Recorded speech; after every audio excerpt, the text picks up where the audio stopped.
Let's watch the title.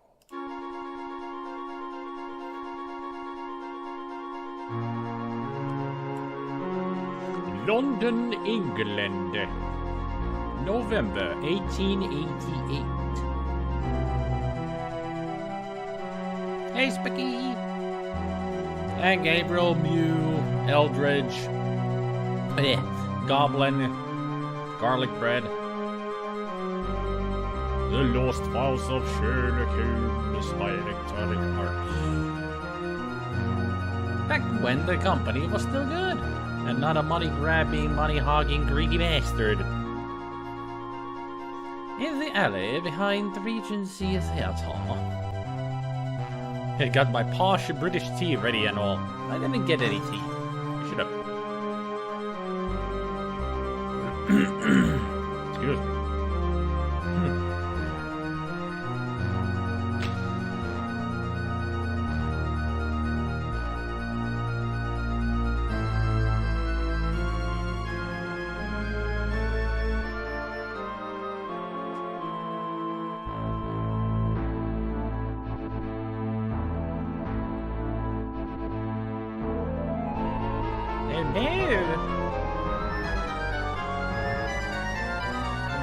I'll do it for you, Eddie. Eek. Master voice actor right here. Ah!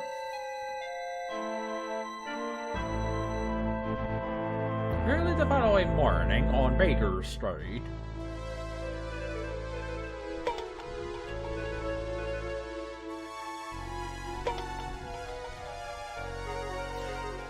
Early days of Game Boy. Or maybe even Game Boy Advance.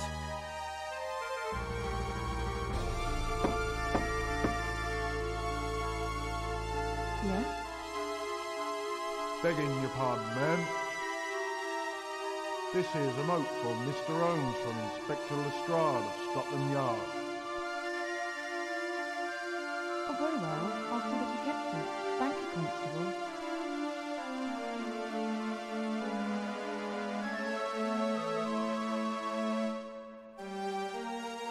Have you been sufficiently fortified by Mrs. Hudson's murderous copy, Watson, to put your mind to this mystery?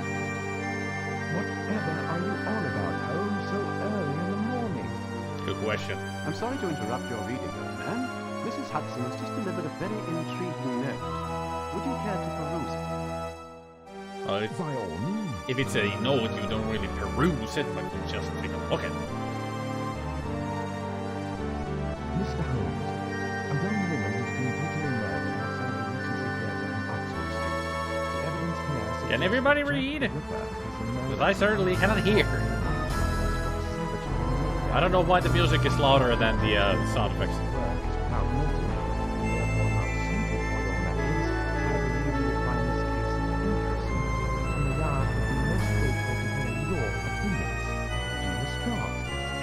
Strong. I will not deny his request. Watson, if you will accompany me, I should be glad to have you at my side. With pleasure, Holmes. Lestrade seems finally to have recognized the value of your investigative techniques. Finally. To my blushes, Watson. Your compliment will turn my head. Let us see if I am truly worthy. I don't think the real Sherlock would ever say anything like that. Like, oh, you make me blush by recognizing my investigative skills. I think he would more likely just say, oh, nothing of it. Let's go. That's all. He's so full of himself. I know my Sherlock Holmes. I read the books. Many times. No more music or sound effects? Okay. You gain +2 fortification by doing that. Sipping the murderous coffee, right. You can feel the impending kidney stones. Is chocolate good in coffee? Melted chocolate? I wouldn't know. I'm sure my blushes means something else. Check out the music credits there. Our old pal Rob Hubbard. Yep.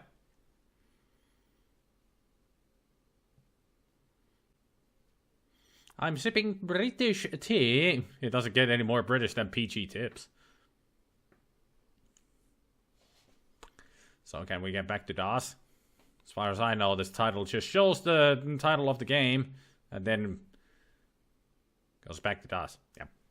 I remembered correctly. And now we go back into the game itself.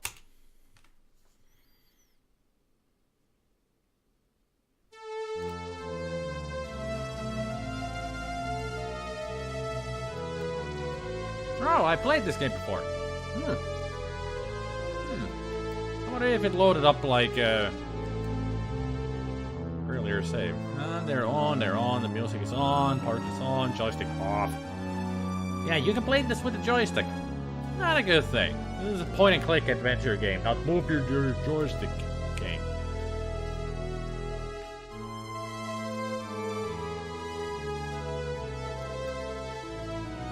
Yeah. I prefer this. The voices are on, although this is not the CD version. So those were the only voices we get to hear. Is there a way to start a new game? Or is this the new game? Though he loads this show, and I believe Holmes was truly gratified by Inspector Lestrade's note and the request for his assistance which it contained. I'm sure I can't recall seeing him more excited out at the said investigation. He knows that Scotland Yard only calls him on its most challenging cases. This is the beginning. Yes, it is. This is one of the things I hate about the Roland MT32 emulator. Sometimes it doesn't loop the music. Stupid.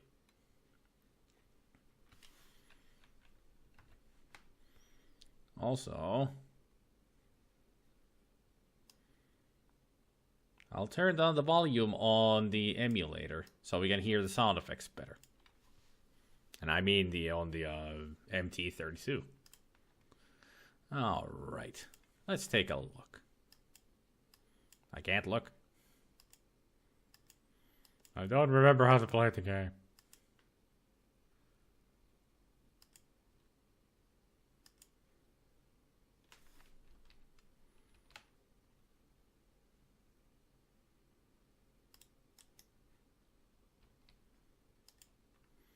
A set of 3 hurling sticks used in a mysterious Afghan game in which large groups of men ride donkeys over a great distance for the purpose of capturing the stuffed head of an albino goat.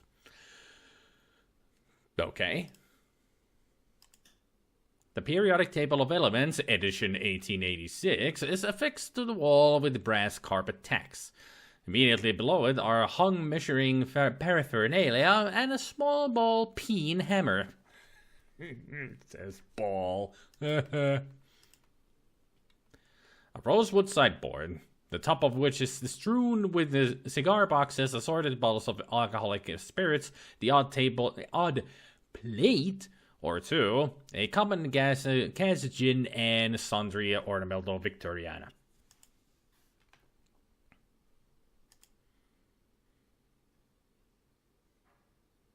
Dr. Watson appears to await instruction. One of the 205 violins made in Cremona, Italy, by the master Antonio Stradivari between 1700 and 1737. Despite its value, the instrument lays within easy reach, unprotected from Watson's uncertain coordination and the fluctuating humidity caused by the capricious London climate. A fine aquamarine damask covers this elegant sofa. The material and cushions exhibit the little sign of wear. It serves more often as a violin repository than as a conventional piece of furniture. An original composition, though one scarcely worthy of note. It was only put to paper at Watson's insistence.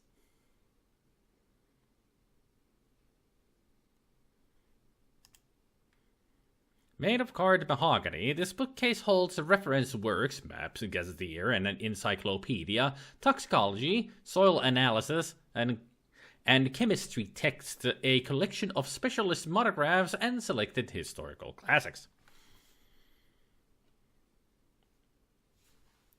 It helps my brain metabolize the caffeine properly by balancing the dopamine with serotonin. Lemon juice. That's my favorite font too. This is the new game, right? Fizzy coffee, trademark. Is that a VR written in gunshots? Over 70 bullet holes compose a scripted rendition of the sovereign's initials VR for Victoria Regina. This redecoration of the south wall was recently performed with a pistol as a singular demonstration of patriotism for the beloved Queen's Golden Jubilee on 21st June 1887. There's the explanation for it.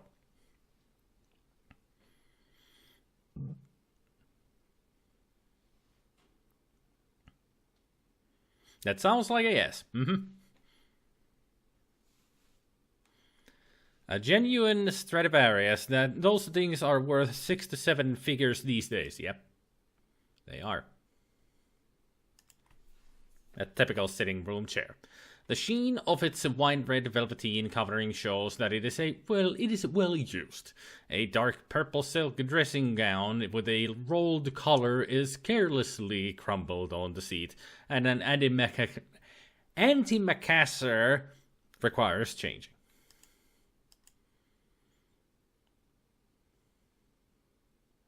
Supplied unwillingly by an enormous European brown bear. Its close proximity to an almost constantly burning coal fire has rendered its once lustrous coat a bit dingy and fire-scarred. 221B is unfamiliar with the joys and curses of central heating. For almost 10 months a year, a coal fire burns between 8 and 16 hours a day.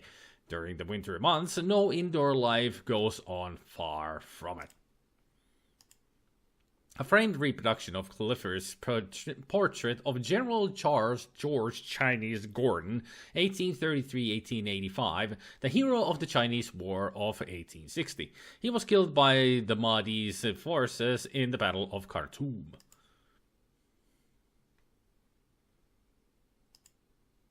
A common six-blade utility knife of the type used by Swiss infantrymen, versatile in emergencies and dire straits. The primary blade of this one fixes unanswered correspondence and a few unwelcome bills to the wooden mantle like butterflies to a specimen box. Got a feeling I should pick that up. Nothing of interest here. Okay. If Sherlock says so. A single soft leather slipper, suitable for either foot hangs attached to a leather thong. It has no heel, and the pointed toe curls slightly upward. A quantity of rough-cut shag tobacco is stuffed far into the toe of this unlikely humidor. A well-tended regulator clock, which keeps perfect time. The chimes have been violently disengaged, so the clock will not sound the quarter hour. This pine-topped, acid-stained table holds a variety of laboratory apparatus ready to perform chemical analysis and experiments. A vast collection of chemicals, test tubes, pipettes, retorts, litmus paper, and glass-stoppered bottles are scattered around an oil wick burner and a high-powered microscope.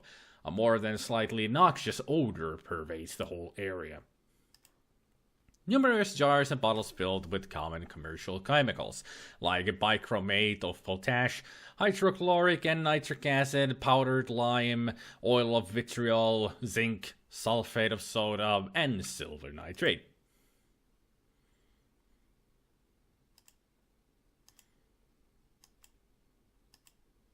Watson's medical shelf, which also contains his case books, notebooks, and scrapbooks, a few pulp mysteries, and a collection of Clark Russell's sea stories.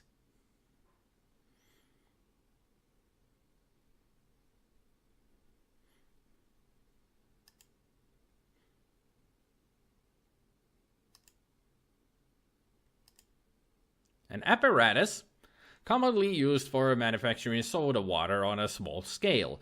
A siphon is attached to the double beaker so water can be drawn off into an occasional whiskey and soda. Because these devices have a tendency to explode unexpectedly, it is always kept away from the sitting room's lounging area near the fire. A Casagen, you know, those what are they called? Something bottles. Spritzer bottles. You know, they give the bubbles to the drink. That kind of a thing. Bubbly water.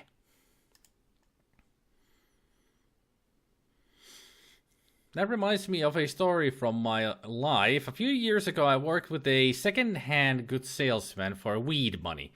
One day, he bought a violin that turned out to be a valuable antique which had been stolen from an orchestra player or some such person. So instead of selling it, we contacted him, her, and returned it for a reward.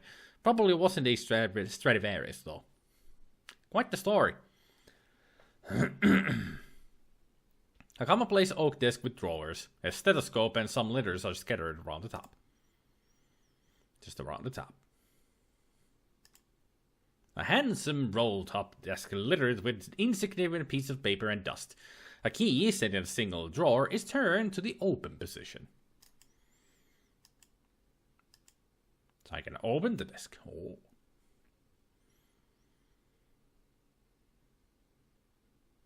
Done. ... The desk contains a small daily diary and a checkbook. Nothing of interest here.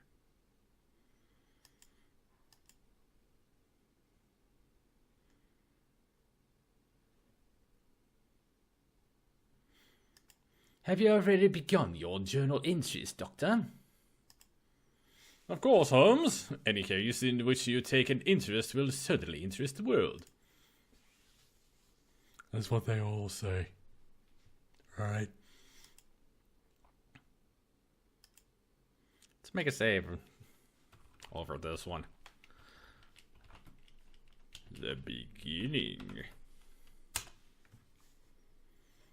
Alright, let's go. Open that door, get on the floor. Come along, Watson. The game's afoot. Quite so, Holmes.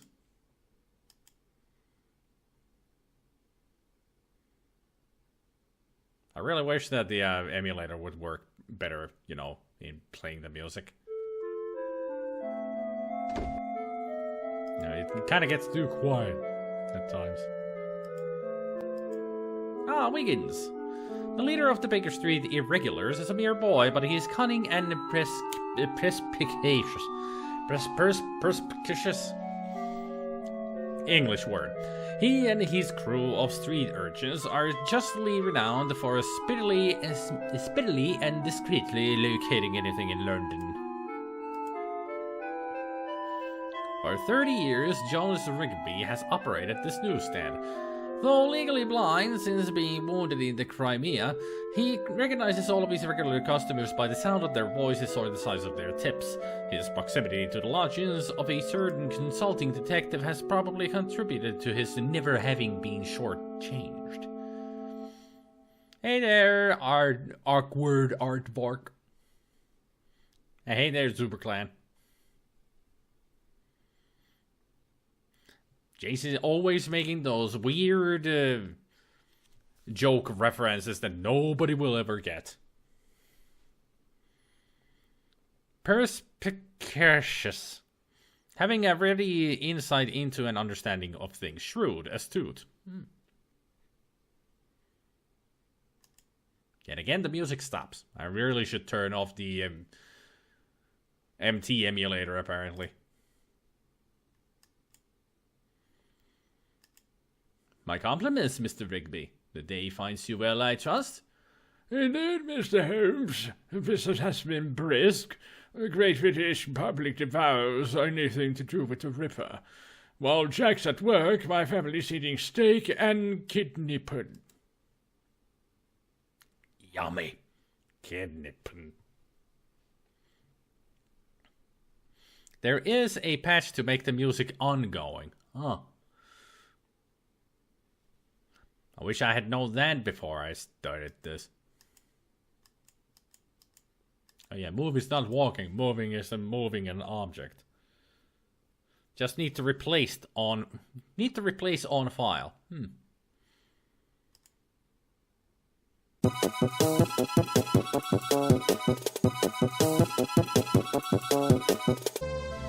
0.73. Yeah, because I read about this game that it actually works better on the 0.73 than the 7.4. So I had read about this game beforehand on some stuff.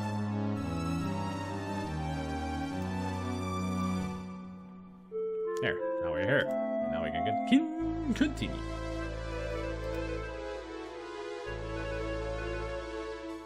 Off to the side we go. Mr. Holmes, Dr. Watson, very good of you to come so quickly.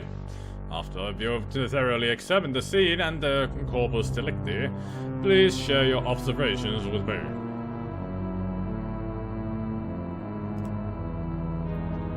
You've got it.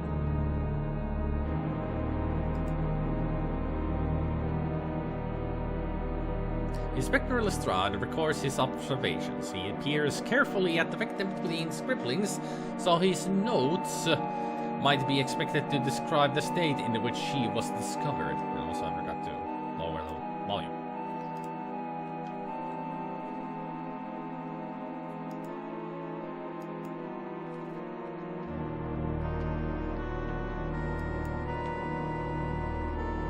The constable diligently guards the scene of the crime while trying unsuccessfully to direct his gaze away from the body. Kitty cat!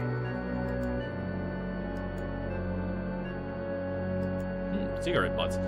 Behind one corner of the crate are half a dozen cigarette ends recently crushed into the dirt. The brand is common and smoked by thousands of Londoners. The smoker was a man wearing heavy shoes or work boots.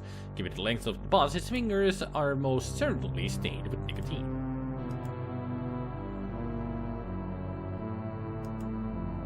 Let's pick up those cigarette butts.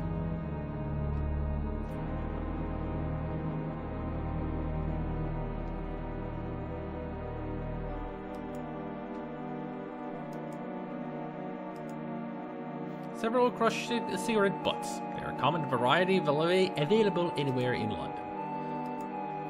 Several business cards. They read Sherlock Holmes, Consultant Detective 221B, Baker Street, London. And that's the straws. Was watching Snopes Game Room the other night, and he put some of your channel's footage in his video. Quite a lot, as a matter of fact. Yeah, very much from my Summer Games. Summer Games 2 footage.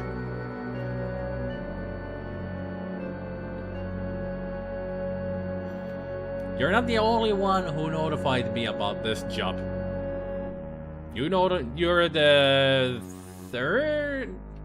fourth person today who notified me about it. I went to the video and actually commented there that I'm surprised to see my footage in one of these videos, and they actually answered back and said that they had put the links in the description and all that.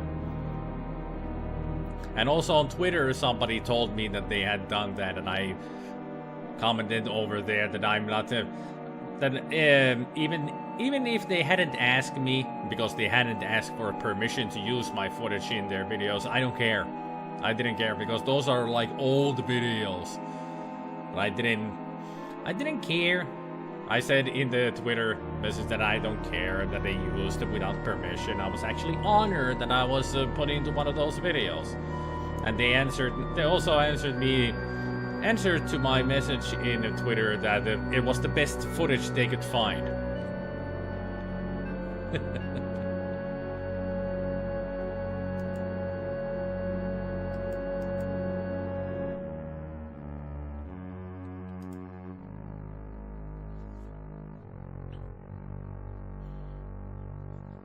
Month is overpowering my voice a little bit?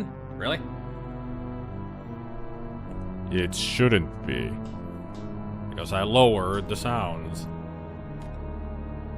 It's good publicity, I suppose. I highly doubt that everybody's going to watch my videos because of some footage in a review. Just shows how wise a following base you have and how the world is so small. What?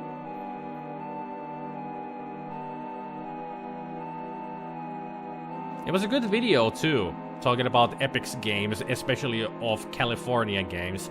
Only it took them like over 10 minutes to get to California games because they had to go through all the games first. What's your latest YouTube subscriber count? 980, I think. 980. Should be. What can you tell me that isn't obvious from the scene, Inspector? The deceased was an actress here at the theater, named of Sarah Caraway. She lived by herself out in Bayswater. According to our only witness, there's a sister, whereabouts presently unknown. The witness found the body, but remembers nothing of the person she saw fleeing the scene. You may speak to her if you like, though she's incoherent. She's in the victim's dressing room, through that door and up the stairs. But before you go to her, I'd like you to confirm some theories of my own. After you've thoroughly examined the body, of course. I think you'll find that the number and character of the wounds tell the whole story. Is that so, Lestrade? I'll be the judge of that. This is a 2-foot section of iron pipe. Both ends are corroded by rust. There is a trace of red paint on one end.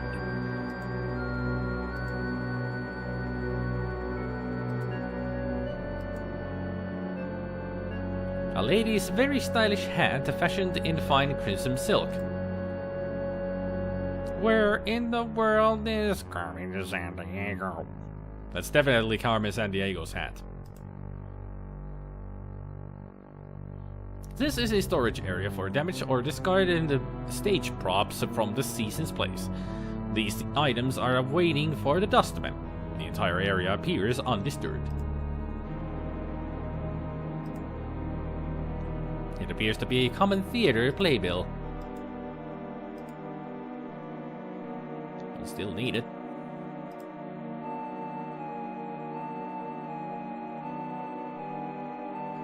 Impressive, -20, while I have been doing YouTube for over 7 years.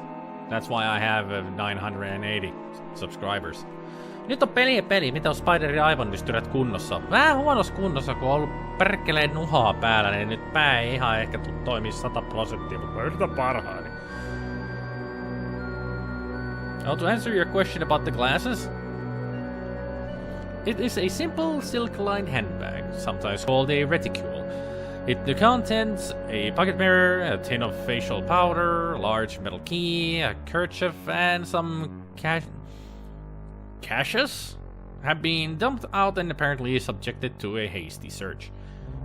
Is that caches or... I think it's caches. No idea what it is, but... Can I pick it up? Please examine anything you like, but I shall need that handbag and its contents as evidence.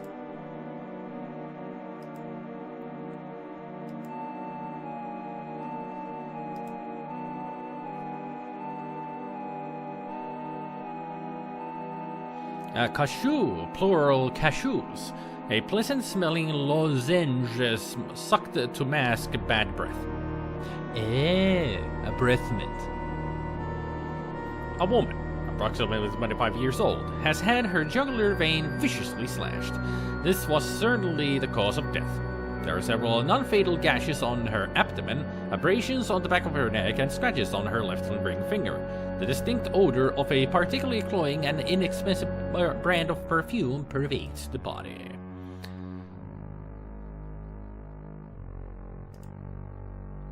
The abrasions on her neck imply that her attacker forcibly removed some sort of heavy chain or necklace.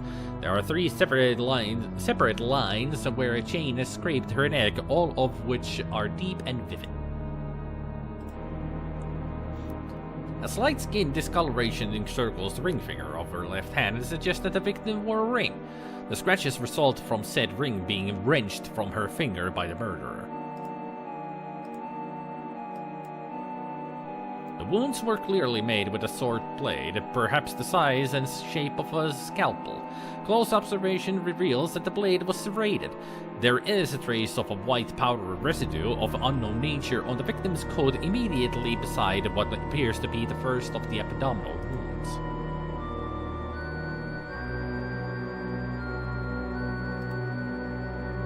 The substance was most probably on the murder weapon at the time of the attack. A thorough chemical analysis would most likely reveal its composition.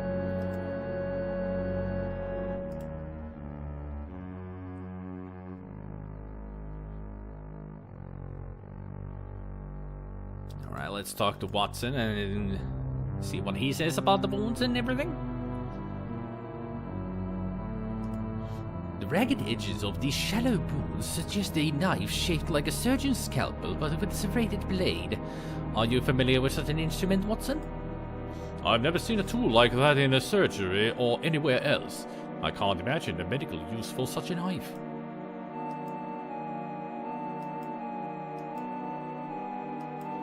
Is it your professional opinion that these wounds match the described in the official reports of the Whitechapel murders?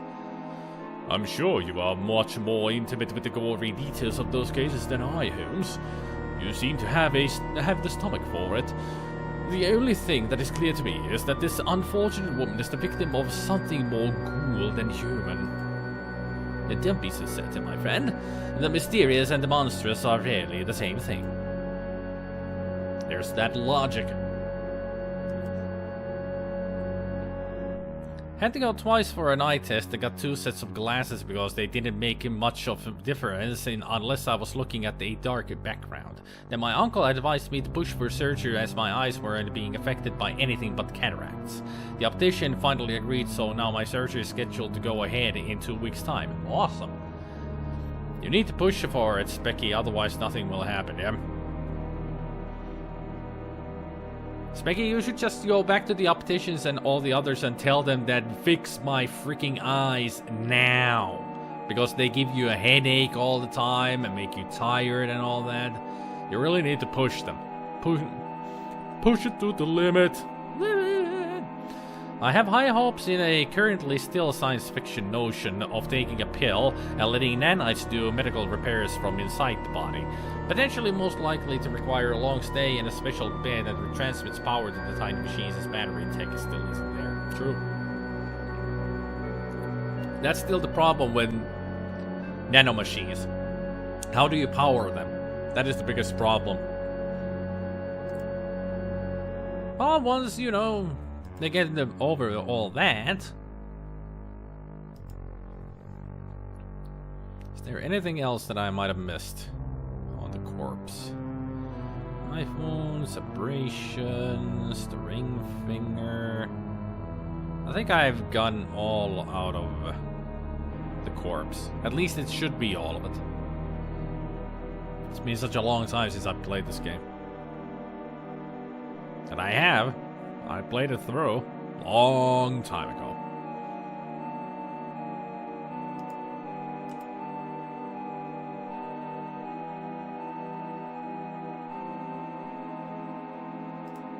Is everything here exactly as you found it?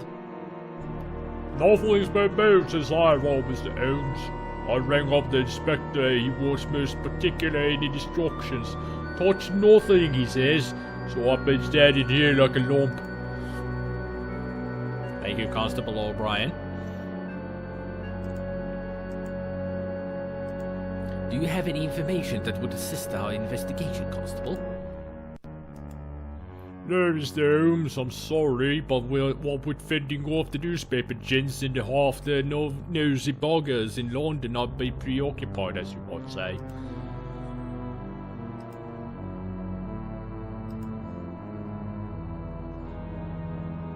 Have you decided on an explanation for the crime, Inspector? There is no doubt that this is the Ripper's awful work. The fact that we are miles away from his habitual haunts in Whitechapel is of absolutely no significance. This gruesome business has his signature written all over it.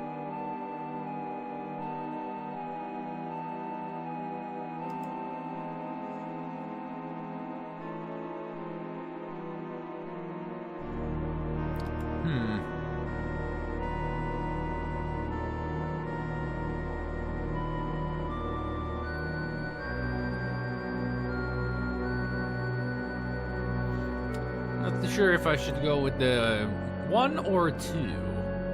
3? I'm reluctant to speculate about such a serious crime before all the facts are in my possession. True. Because I need to see if I found all the evidence.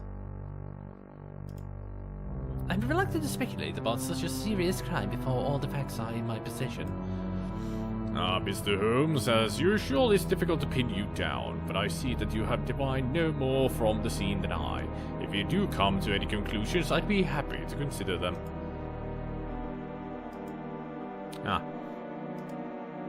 Well, pretty much what we have seen here is not like any of the Jack the Ripper, slashings.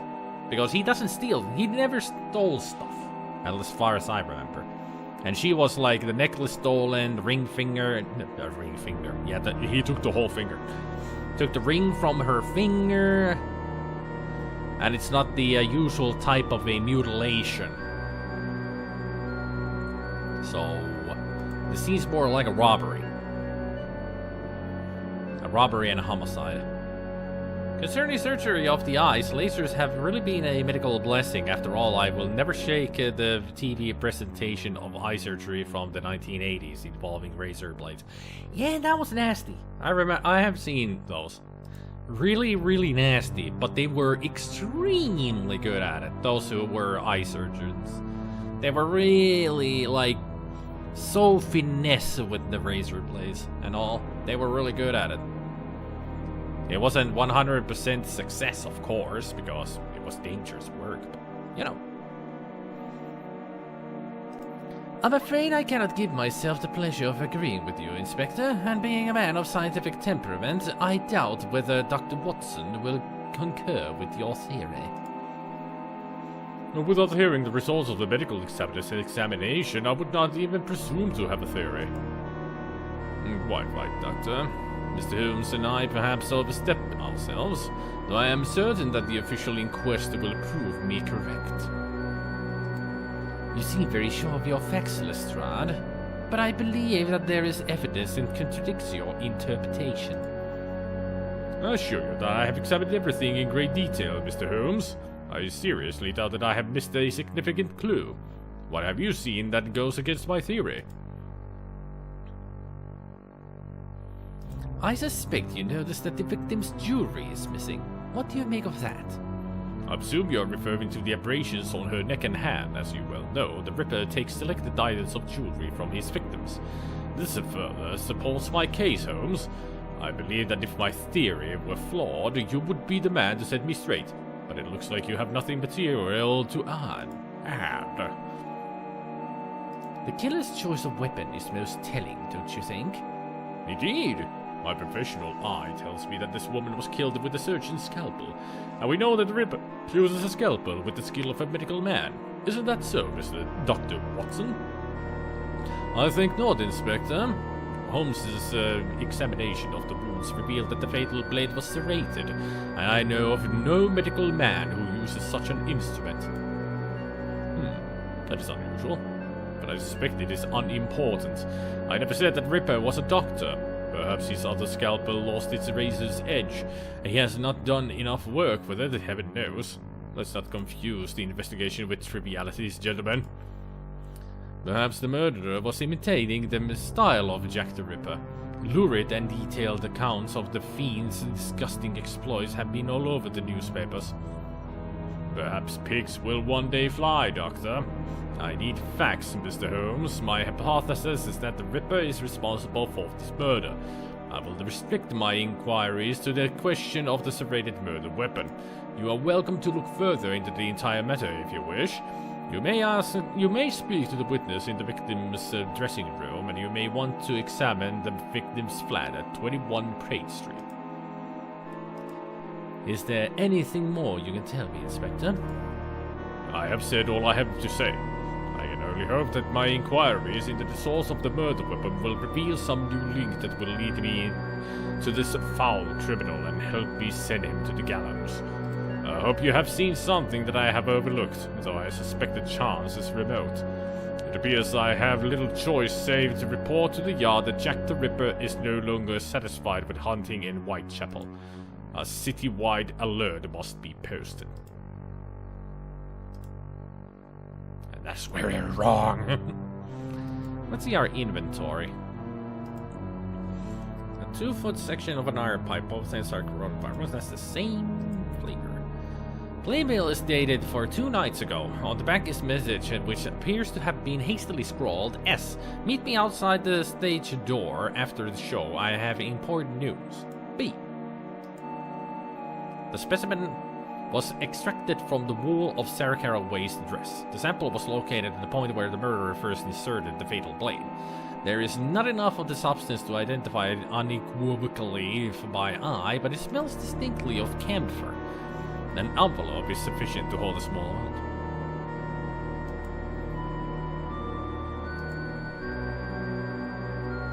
Can we talk to him about the playbill? Oh. Camphor, what's that used for again?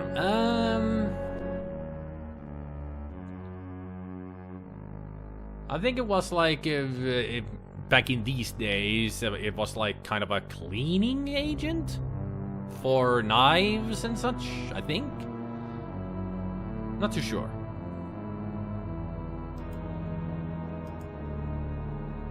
Pain relief and anti-itching, right. You must be Mr. Holmes and Dr. Watson. I'm Henry Carruthers, the stage manager.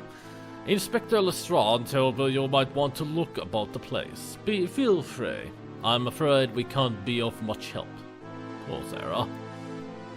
Is that the girl who witnessed the incident? Yes, her name is Sheila Parker. She was in a dreadful state earlier, fainted dead away. As you can see, she is still very upset. I doubt she'll be able to answer any questions just yet. Well, let's take a look around. A straight-back velveteen upholstered chair, probably intended for visitors. It's a bit worn and has seen better days, but the upholstery is not ripped nor do any of the finishing tacks appear loose.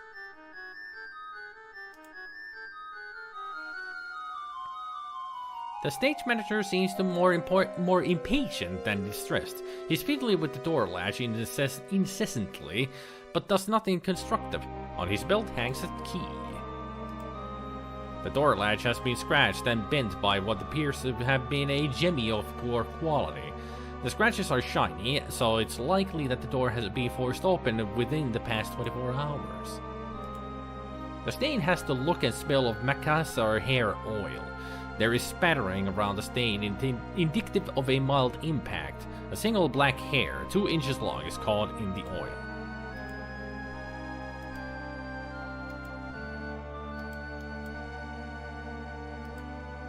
Nothing of interest here. Come on, I want the hair. Apparently I can't take it.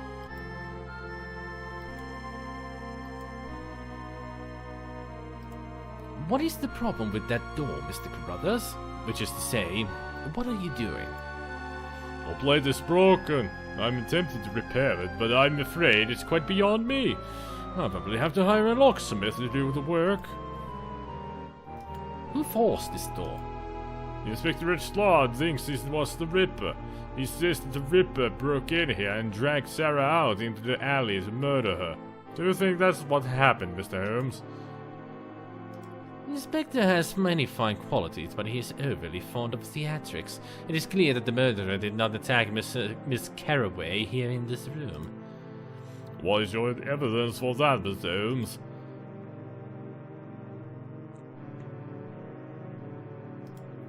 The location of the woman's hat. Exactly what I thought, Mr. Holmes. She wouldn't have had her hat unless she was going out the back door. That means the Ripper must have broken in during the performance and then went back outside to wait for her. I can't see it that anything is missing, though. Do you know of anyone who might have harbored a grudge towards Miss Caraway? A rival, or jilted lover, or perhaps an obsessive admirer? Certainly not. I can't imagine why anyone would want to harm her. She wasn't the greatest actress, but she was popular in a way, and sweet. Though, now that you mention it, there was a young fellow who was asking about her a short time back. He seemed rather suspicious. How was suspicious? What was suspicious about him? I found him hanging about in the alley. He asked if Sarah worked here. I have offered to take a message, but he refused to leave her his name or his reason for calling. He was just a lad, no more than 17, but bright-eyed and very single-minded. He didn't want to see Sarah so much as he wanted her address. Did you give it to him? What do you take me for, sir? I don't go handing my girls over at any dimwit who just happens by, thank you. My refusal didn't seem to bother him at all, though. He just smiled and thanked me for my time, pretty as you please. Then he said if I changed my mind, he'd make it worth my while, and that I could leave a message for him at the Moon Gate. Whatever that means. Have you recalled any details that might assist my investigation? I think I've told you everything I know. Cool. Today, camphor is chemically manufactured from turpentine oil. It is used in products such as a Vicks Vapor Rub. Camphor products can be rubbed on the skin, topical application, or inhaled. It is used for its scent as an ingredient in cooking, mainly in India, as an embalming fluid for medicinal purposes, and in religious ceremonies. So maybe they use it in those incense balls they have in Catholic Mass. Or is that frankincense? I think it's frankincense that Catholics use. We have a suspect. Sorta, kinda, yeah. Take a look around. I saw something here. A spring. This is a steel spring attached to a small square mass of solid brass.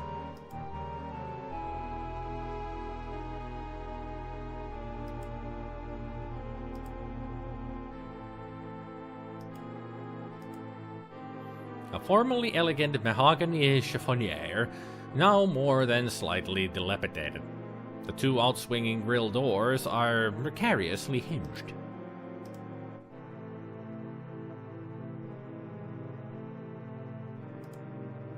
A well-traveled but unexpectedly lovely oriental silk dressing screen. The demands of modesty forbid an explanation of what goes on behind the screen, but suffice to say, there is nothing worthy of note there now. These are pink carnations with dark red veins in the petals. The startling but common effect is probably achieved by standing the flowers in some kind of dye or staining fluid. An analysis of one of these blooms might prove useful. Well, if you say so.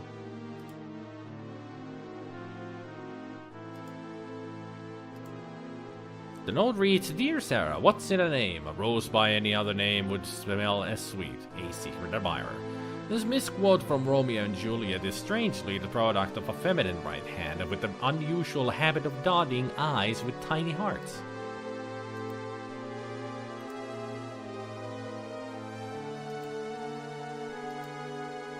Fascinating. The chest is closed and locked. There are scratches in the wood around the lock and deep enough to suggest that it has been forced open more than once. It is locked. It's locked.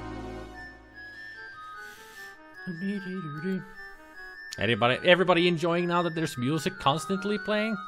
I certainly am.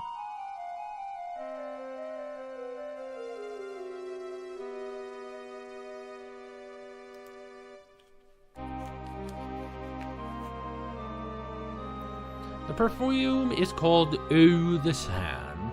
The label lists the address of the perfumery as Bell's Perfumery in Westminster. There's a ribbon around the bottle as if it were a gift. Fascinating. Miss Parker is sobbing, but it's not clinically hysterical. The experience was such that the sensitive young woman might never get over it. Boxboard portraits of several notable London stage actors of the previous generation are glued securely to the wall.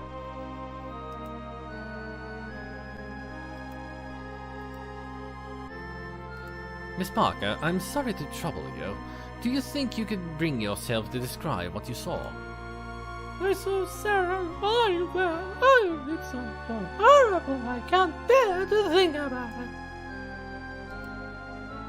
She seems near hysterical, Holmes, and rightly so. I doubt she will be of much help in her condition. Anything you can do about it, Doctor? I mean, got any smelling salts or something to calm her down with?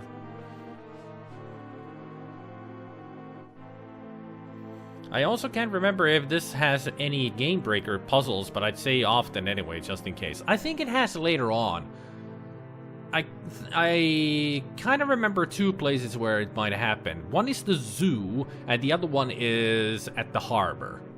I think those are like some places where the puzzles can actually bug out and game break that in the way that they don't work.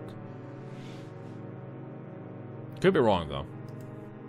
Like I said, it's been years since I played this, so I don't remember all of it. This woman's distress appears to be genuine. Watson, as a professional observer, what would you say her behavior is that of a person who has suffered a terrible shock? She is certainly within what I would call the credible emotional range of such a person. I believe her response to be authentic, though the woman is an actress, and you yourself, Holmes, have fooled me countless times with your own sham performances.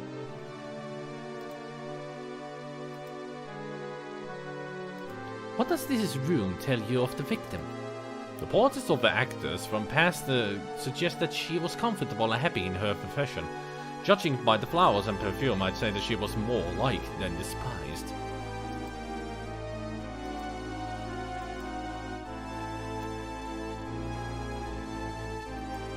Do you have the key to that chest of drawers?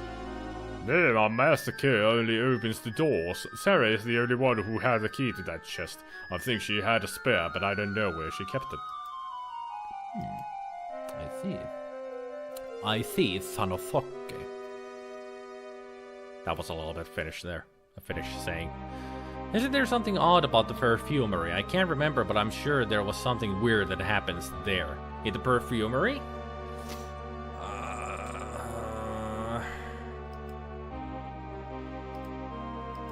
I don't know.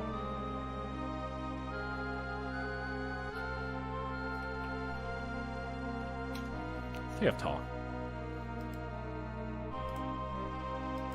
I don't want to open Dr. Watson.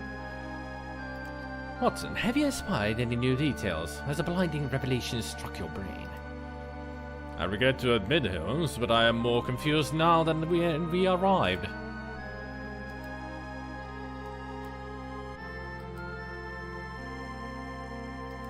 Watson, do you have anything that might calm Miss Parker? We might as well have the benefit of her testimony, meager though Lestrade claims it to be. Yes, Holmes, I'm carrying a potent sedative. A small dose should do the trick. Try this on her.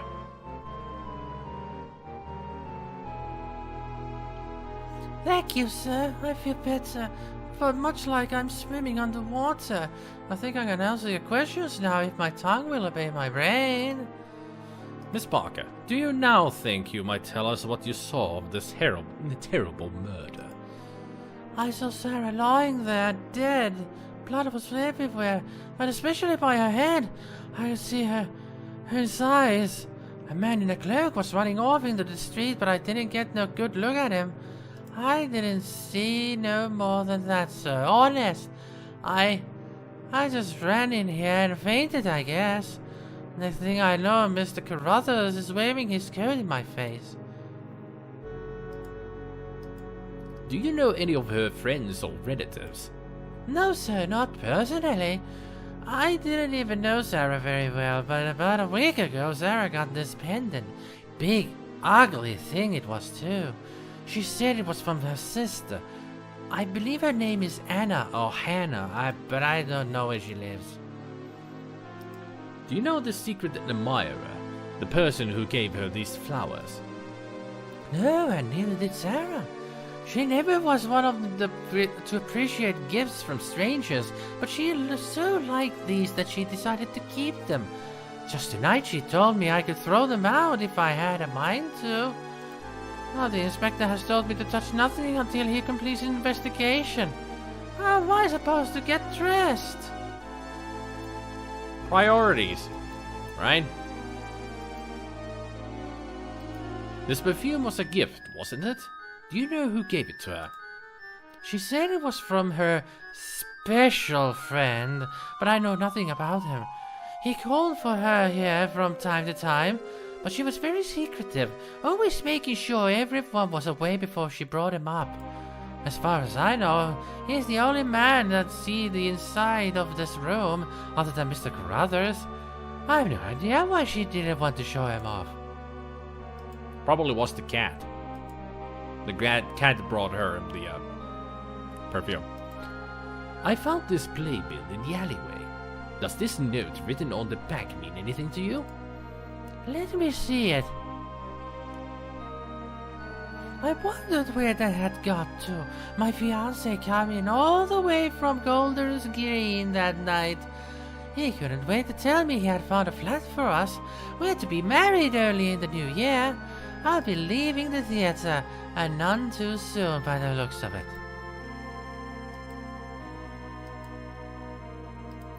Do you know anyone who could be responsible for this brutal attack?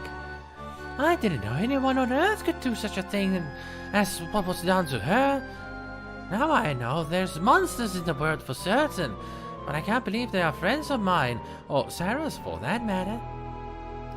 What was your relationship with Miss Carraway? I was her understudy.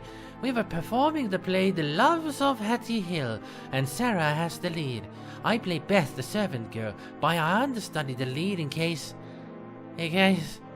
Oh, I can't bear to think about it. Can you direct me to anyone who might help me learn more about Miss Carraway? No, sir, I'm sorry. Like I said, I didn't know her very well. She was very protective of her personal life. Hey, Zerp. The butler did it. I knew it. Ages since I played this too, but I can't remember any serious bugs or broken puzzles. Quite pleasantly surprised it wasn't like a Sierra game in that regard. The killer is a nun. It always is. The butler did it. Always the butler.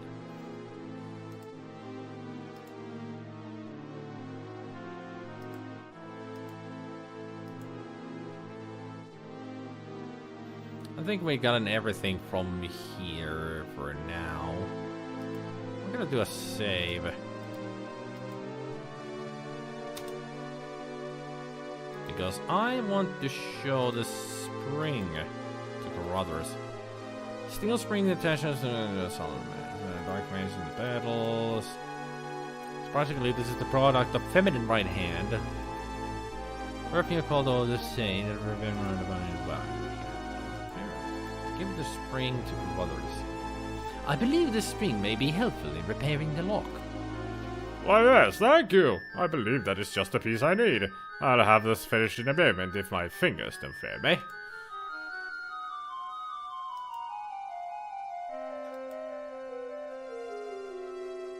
Still wonder what to do with the stain.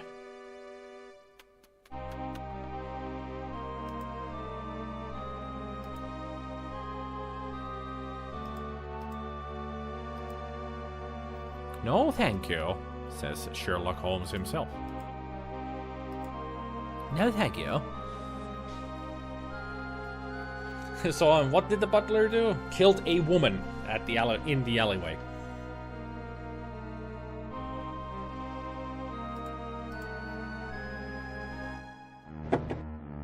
This woman, this lady.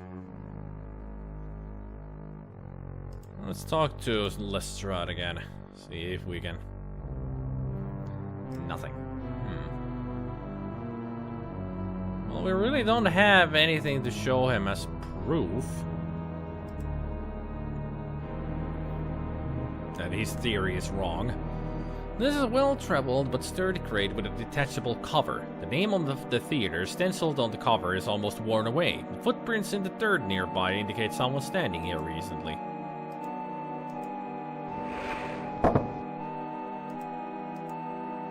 Theater's costume mistress apparently dumps fabric remnants and spoiled work into this crate. The contents appeared undisturbed.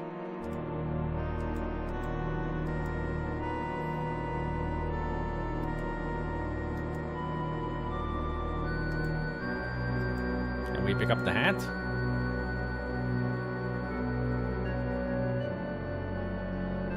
Please look at anything you like, but I still shall need that hat as evidence. Can I just move the hat? I was hoping that there might be something under the hat, you know? The door is the rear entrance to the Regency Third Hall.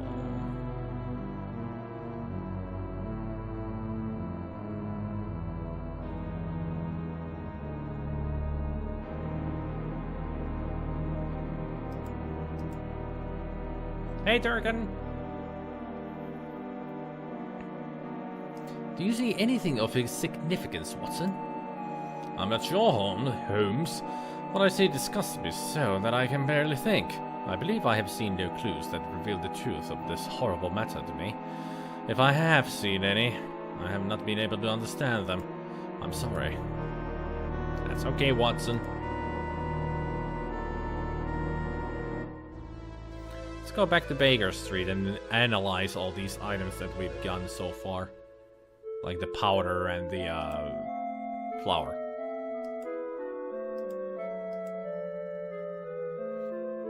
Doctor?